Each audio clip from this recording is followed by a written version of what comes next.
Fala aí galera, eu sou a Bia, formada em Física aqui pela PUC, já fui monitora e hoje faço parte da equipe de Experts do Responde Aí. Eu e Arthur, a gente separou 5 dicas para você mandar super bem nessa P3, se liga aí.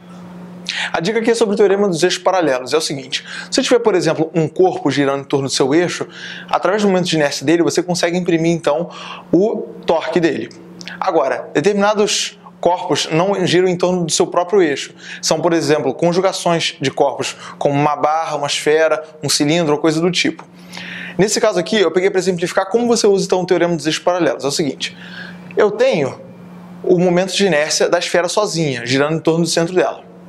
Mas eu não tenho, por exemplo, esse momento de inércia analisado num ponto P, que está a uma distância L aqui dessa barra, né, que está girando aqui a minha esfera. Minha esfera está só na outra ponta. Como é que eu faço então para analisar meu giro, não aqui em O, mas em P, girando? Bom, eu analiso como se fosse assim. Eu pego dois eixos paralelos de giro, como se fosse um eixo passando aqui para fora do O, que giraria assim, e um aqui no P, girando no mesmo sentido, né? E eu vou fazer essa comparação. O momento de inércia de P, esse ponto aqui, vai ser igual ao momento de inércia do centro de massa. Repara que o centro de massa seria essa própria esfera, ou seja, o momento de inércia dessa esfera, mais M, massa dele, vezes essa distância dos dois centros. E repara que eu botei H aqui, porque não é nem L, nem R. É R mais L, ou seja, a distância do centro de massa O até o ponto de giro P, que foi o que eu anunciei aqui. H igual a L mais R. Lembrando então, o momento de inércia de um ponto qualquer de giro vai ser o momento de inércia desse corpo que você já conhece, mais a massa dele, vezes a distância entre o centro de massa e o ponto de giro. Essa dica é sobre o torque e como você analisa ele através da regra da mão direita.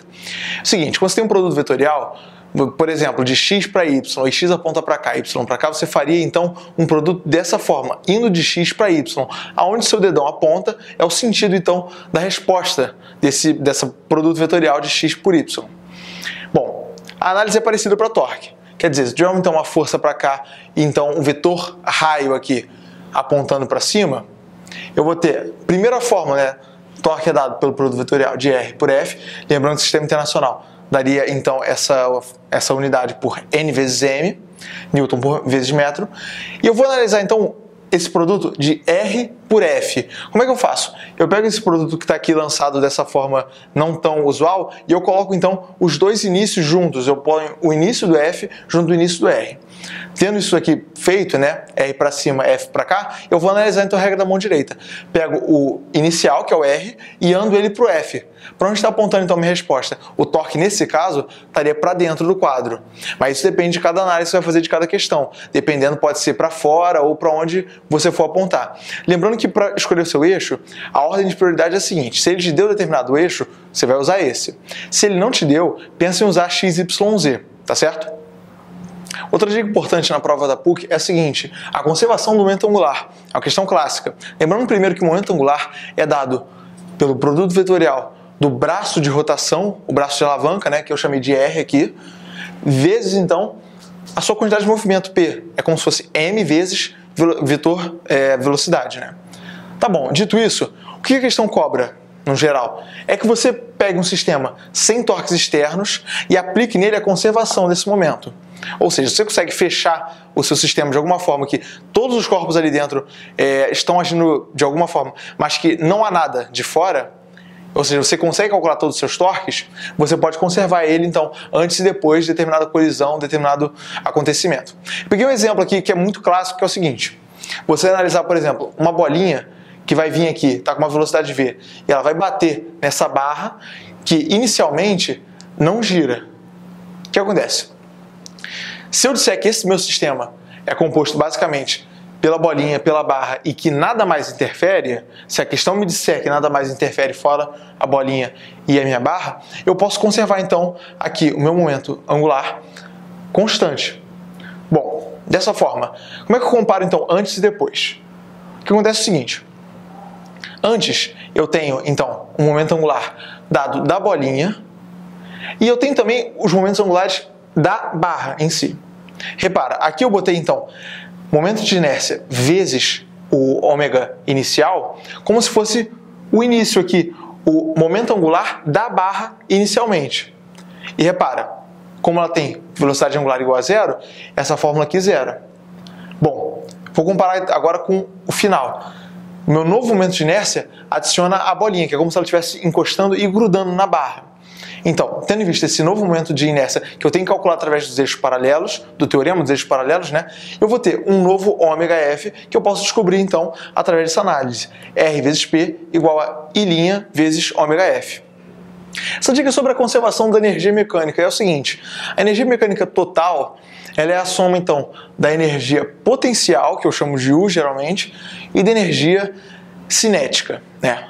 Que eu chamo de K, geralmente. O que acontece? A energia potencial, ele é basicamente, nas questões que você vai encontrar, a energia potencial elástica ou a gravitacional. São as mais importantes. Elástica é aquela kx² sobre 2. A gravitacional é mgh, né? A cinética, se eu for abrir, tem dois casos. Tem a translacional e a rotacional. Translacional é aquela que muda a posição, né? Que é mv² sobre 2. E rotacional é o i ômega² sobre 2. Qual é a principal dica aqui? É você pensar no que está acontecendo. Quer dizer, em determinados casos você tem um centro de massa mexendo, uma coisa do tipo, você tem uma diferença de altura, você tem uma mistura de elementos e você tem que, de fato, dissecar aquilo para tirar aquilo que está realmente acontecendo. Por exemplo, se você viu uma mola ali no meio do seu sistema, cara, muito provavelmente vai ter uma energia elástica ali no meio. Potencial gravitacional quase sempre tem ali, que é diferença de altura, uma coisa do tipo. O cara te pergunta, por exemplo, quanto que vai subir uma coisa se determinado evento acontecer, se determinada colisão acontecer. Translacional tem quase sempre, né? Mudar a posição. E uma que tem que ficar ligado é a rotacional, que você pensar no i ômega² sobre 2, tem que pensar qual é o seu momento de inércia antes e depois.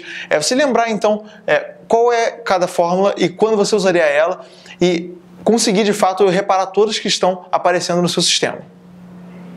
A dica sobre as leis de Newton, tanto na rotação quanto a que você já conhece, que é aquela para as forças, né? Bom, a análise é o seguinte: quando você tiver um giro ou uma rotação, na forma que você preferir, você vai ter então o torque resultante, que você compara então com massa vezes o vetor aceleração angular. Agora, isso indica giro, não indica translação, ou seja, um movimento, andando assim, né? E qual você usa nesse caso? A força resultante. Força resultante que é igual a massa vezes o vetor aceleração. Então, a força resultante é usada quando você tem translação. Fazendo uma analogia aqui de casos que aparecem bastante, imagina o seguinte: se você tem uma polia, você tem giro, ou seja, você vai analisar o seu torque resultante. Se você tem um bloquinho, você vai analisar então a força resultante dele, ele está movendo, por exemplo. Agora, se tem um ioiô, que é um caso que está descendo ou subindo e também está girando, você usa as duas. E através de algum sistema você vai descobrir suas incógnitas de determinado cálculo, de determinada questão. E só uma dica fora que é bom a gente lembrar, tem as coisas dos vínculos, né? Por exemplo, quando o cara te diz que tem determinado fio ligando uma coisa a outra, é bom que você lembre o seguinte: o vínculo geométrico do fio significa que a aceleração de um lado vai ser mesmo do outro, ou a velocidade de um lado mesmo do outro. Significa isso, que está conectado tudo ali. E outra que pode aparecer também é se o cara disser, por exemplo, que um corpo não desliza. Corpo que não desliza significa apenas para você que velocidade é igual a ômega-r, mais nada. Bom, dito isso, a questão agora é aplicar força ou torque dependendo daquilo que está acontecendo na sua questão.